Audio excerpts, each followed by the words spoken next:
오늘 본문 말씀은 크게 두 개로 되어 있습니다. 여러분 보다시피 하나는 누룩에 관한 얘기고 하나는 소경이 눈을 뜨는 얘기입니다. 그렇습니까? 예.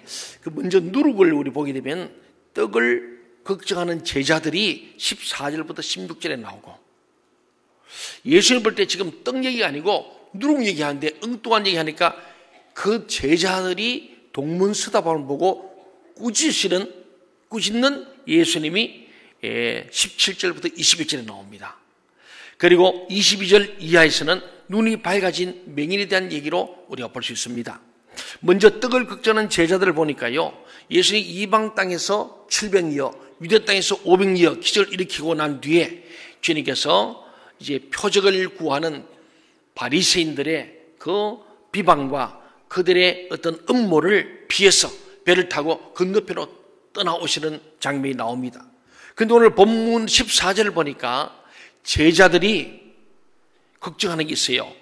제자들이 떡 가져오기를 잊었음에 배에 떡 한 개밖에 그들에게 없더라, 이렇게 기록합니다. 당시 이 예수님의 12 제자들의 임무가 크게 두 가지입니다. 하나는 음식 먹을 것을 잘 준비하는 것이고, 두 번째는 사람들을 잘 관리하는 거예요. 오늘날도 마찬가지고 우리 주님의 제자 그리스도인들은 다른 사람들의 모든 필요를 공급하는 사람, 나눠주는 사람이에요. 그런가 하면 사람들을 잘 관리하고 영혼을 관리하는 거예요.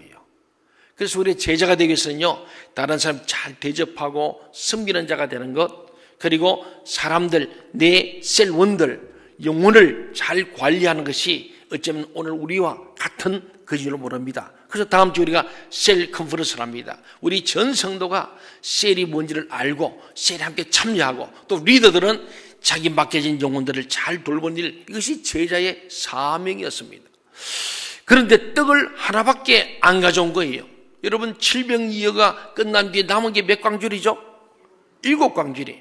그것도 12광줄보다 더 많다. 왜? 이 광줄이 사이즈가 다르다 했잖아요. 우리 저기 김장하는 큰 이런 통이 있어요. 어제 제가 해보니까 저는 쇼다리라 가지고 큰 통에 있는 거 끄집어내질 못해. 우리 김석구, 이규민 지사님 막 키가 크니까 쑥쑥 들어가더라고요.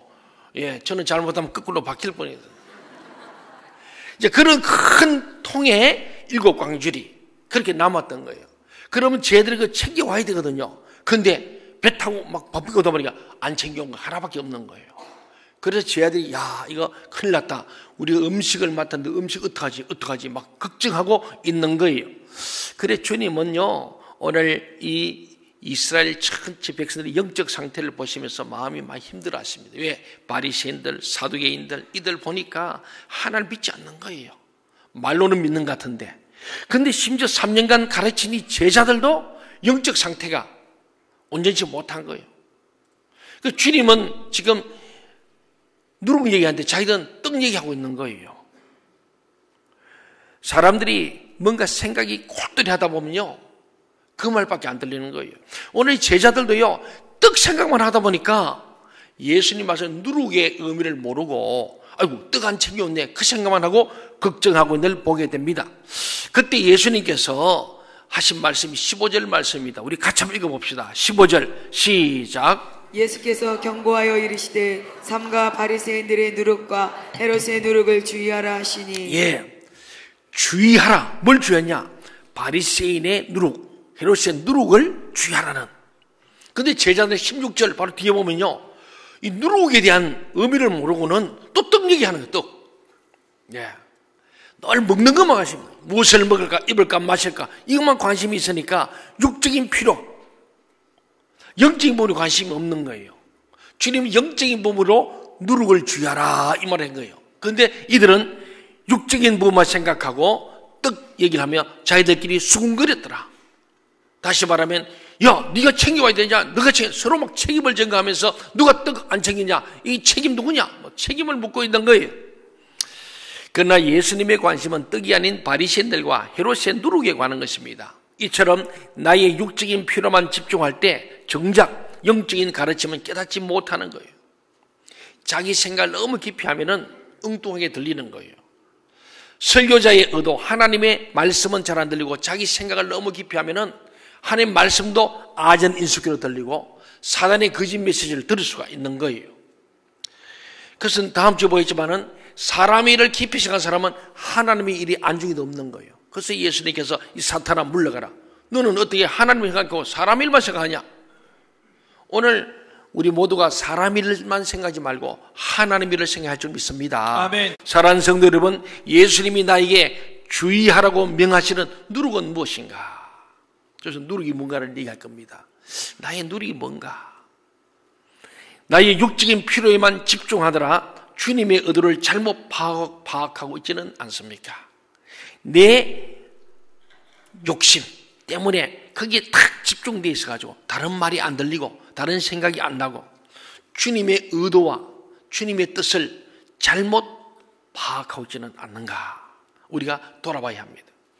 두 번째 17절부터 21절에 보면 예수님의 지점이 나옵니다. 우리 17절 18절을 같이 한번 읽어보겠습니다. 시작. 예수께서 하시고 이르시되 너희가 어찌 떡이 없으므로 수근거리느냐?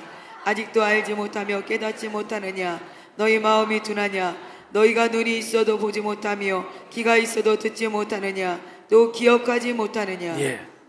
이 17절 18절 말씀의 핵심이 무엇일까요? 핵심. 그것은 딱 한마디입니다. 제자들은 아직도 깨닫지 못하고 있다는 거예요. 우리가 예수를 믿고 교회에 나오고 예배를 드리는데 깨닫지 못하면은 은혜를 받지 못해요. 깨닫지 못하면은 변화가 없어요. 믿음이 성장할 수가 없어요. 깨달아야 되는 거예요. 깨닫지 못하느냐? 예, 제자들은 아직도 육적 상태에 머물러 있었다는 거예요. 그렇기 때문에 눈에 보이는 것만 가지고 계산하고 눈에 보이는 것만 가지고 생각하고 그 자기 수준을 벗어나지 못했다는 거예요. 우리는 좀 날마다 깨달음으로 말미암아 우리 믿음의 수준이 높아지길 바랍니다. 아멘. 변화가 돼야 돼요. 변화. 예수님은 제자들의 영적인 상태를 염려하셨어요. 그래서 바리새인의 누룩과 헤롯의 누룩을 조심하라고 말씀한 거예요. 그럼 누룩이 뭐냐? 누룩은 빵을 부풀게 하는 거예요. 아시죠? 예, 소다, 이스트 그렇게 말하죠. 저도 어릴 때에 우리 시골에서 밀을 재배해가지고 밀 타작하고 나면 바깥에 갖다 줍니다. 그럼 밀을 싹 재분해가지고 다 밀가루 나오면 그것으로 먼저 또 국수를 만들어요. 국수기에서 국수를 다 해가지고 쭉 이렇게 늘어놓습니다. 그럼 마르면은 딱 갖다가 칼로 접고 종이로 딱 붙여가지고 집에 이제 박스 넣어오죠. 그럼 국수 삶으면 그렇게 맛있습니다. 요새는 그런 국수를 별로 못 먹어요. 그게 밀면이죠, 소위 말해서. 그래서 우리 어머니 해주던 그 불구스름한 국수, 그게 진짜죠. 거기다가 파도 넣고 호박도 넣고 촥 해가지고 탁 먹으면 얼마나 맛있는지 몰라요. 예. 거기다가 또 어떤 데는 어머님이 그 밀가루 가지고 이 누룩, 소위 소다를 넣어가지고 밀빵을 찝니다. 그러면은 요만한 덩어리가 이만하게 나와요. 그걸 톡톡 사리가 터지고 중간에 구멍이 뻥뻥 뚫린 밀빵. 엄청 맛있어요. 예. 배고픈데 먹는 일 미안합니다만은. 예, 그게 이제 보면은 요만한 밀가루 덩어리가 누룩을 집어넣으면 이만하게 나오는 거예요. 그게 부풀게 하는 것이고, 다른 말로 하면은 영향력을 준다는 거죠. 그것이 확장된다는 거예요. 전염된다는 의미를 갖고 있습니다. 이것은 조그마한 가르침, 행동들의 그 영향력에 대해서 말해주고 있는 것 같습니다. 바리새인과 헤롯이 악한 영향력을 미치고 있기 때문에 예수님께서는 조심하라, 주의하라 그래 말한 거예요.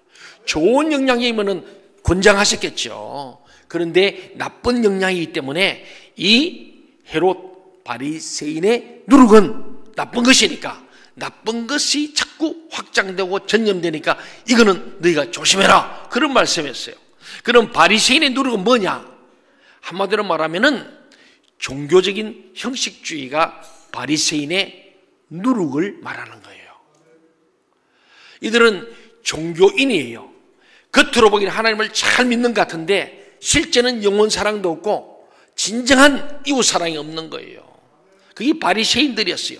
그런 바리새인 누룩이 점점 확장되면은 이스라엘 민족 희망이 없다는 거예요. 우리 교회도 이 바리새인의 누룩이 퍼져가면 안 되는 거예요.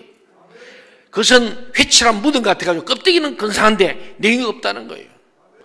종교적 형식주의자, 사람들 보기에는 믿음이 좋은 것 같고 괜찮은 사람 같은데 실제 속에는 알이 없는 거예요. 알곡이 아닌 거예요. 결혼치면 무정란이에요.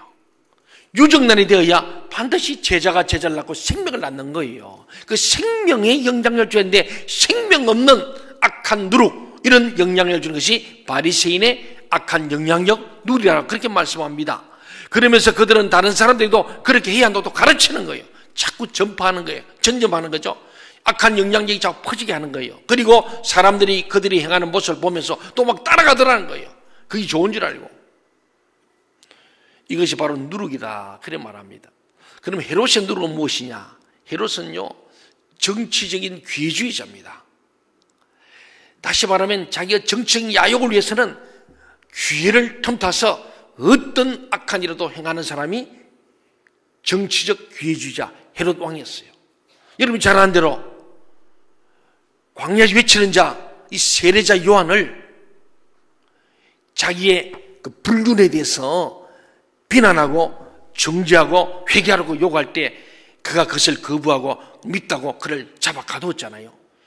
옥에 있는 사람을 자기 아내의 마음을 사기 위해서 다른 사람의 시선 때문에 세례요한의 목도 잘라버리는 이 정치적 귀회주의자가 헤롯입니다. 그래서 예수님께서 이런 헤롯의 그런 귀회주의자이고 야망에 불타는 이런 누룩을 조심해라, 그런 말이었어요. 그 진실되고 순수해야 되는데 오늘 바리새인들은 껍데기만 가삭하게 돼 있고 헤롯은 아주 야망에 불타서 악을 행하는 사람, 이 둘은 본받지 말아야 할 것을 주님이 대표적으로 말씀하셨습니다. 예수님께서 제자들에게 말씀하는 건요, 너희들도 잘못하면은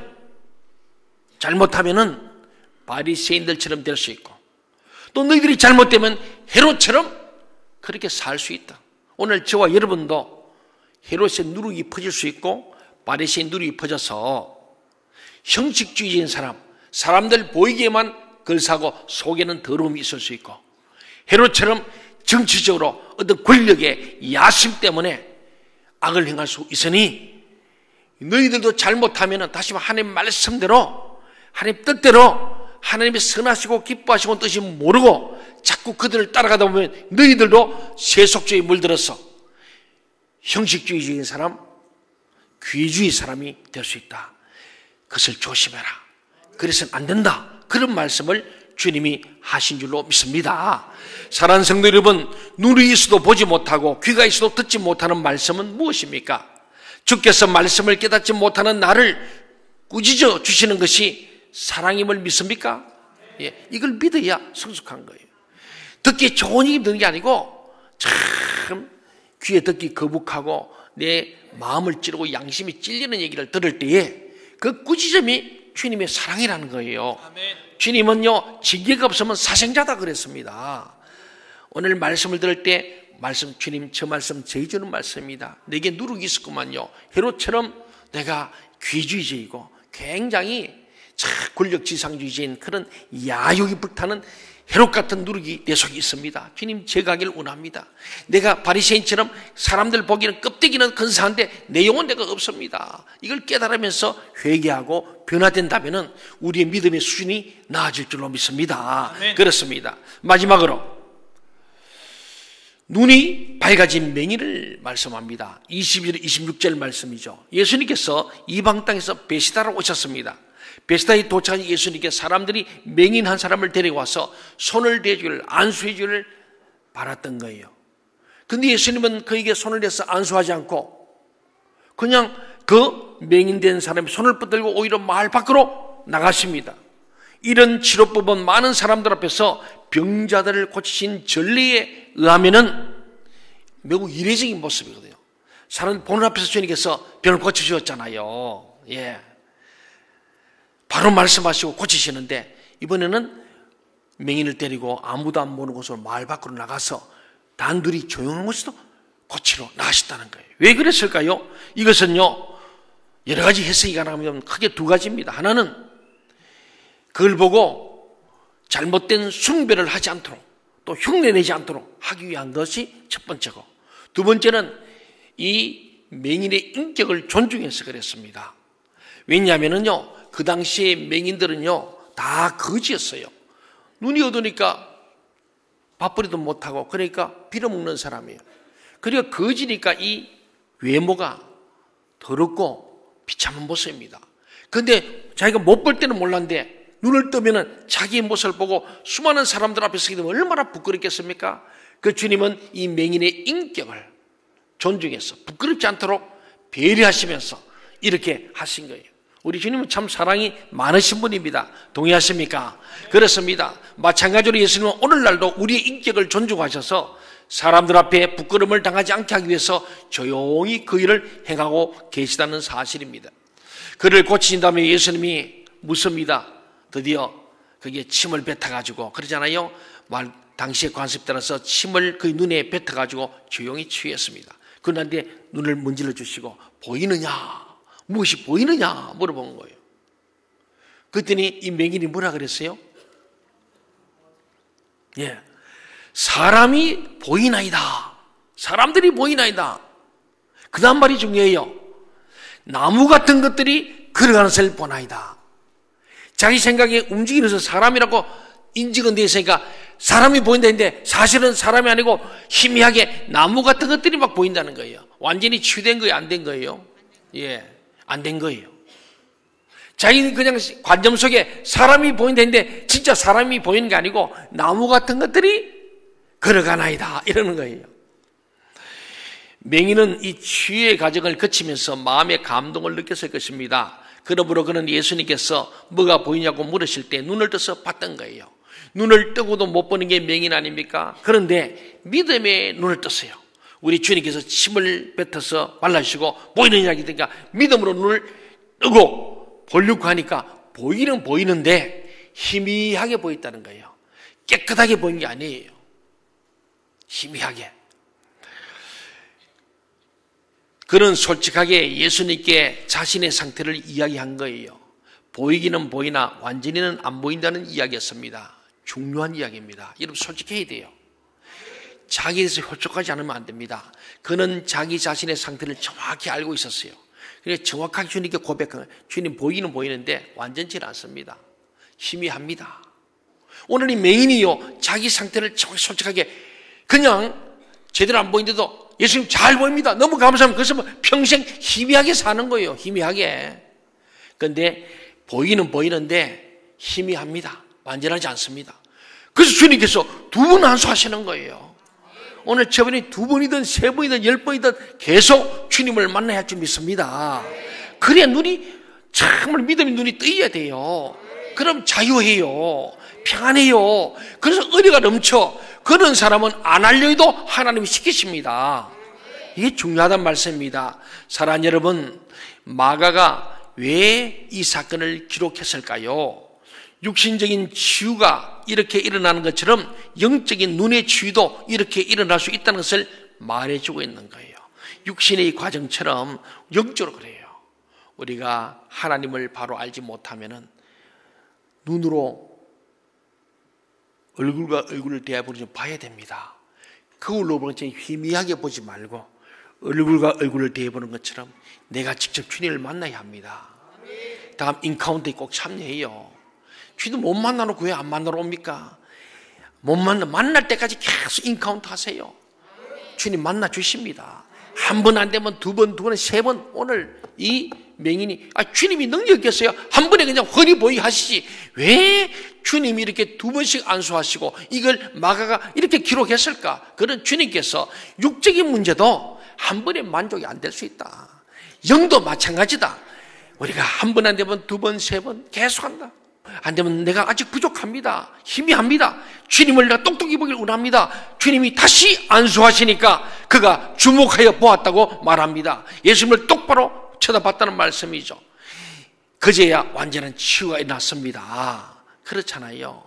우리가요, 예수 믿을 때 물세례와 더불어 성령 세례 하잖아요. 물세례는 죄 사함의 세례, 회개의 세례거든요. 그거로 끝나면 안 돼요. 너희가 예수를 믿을 때 성령을 받냐?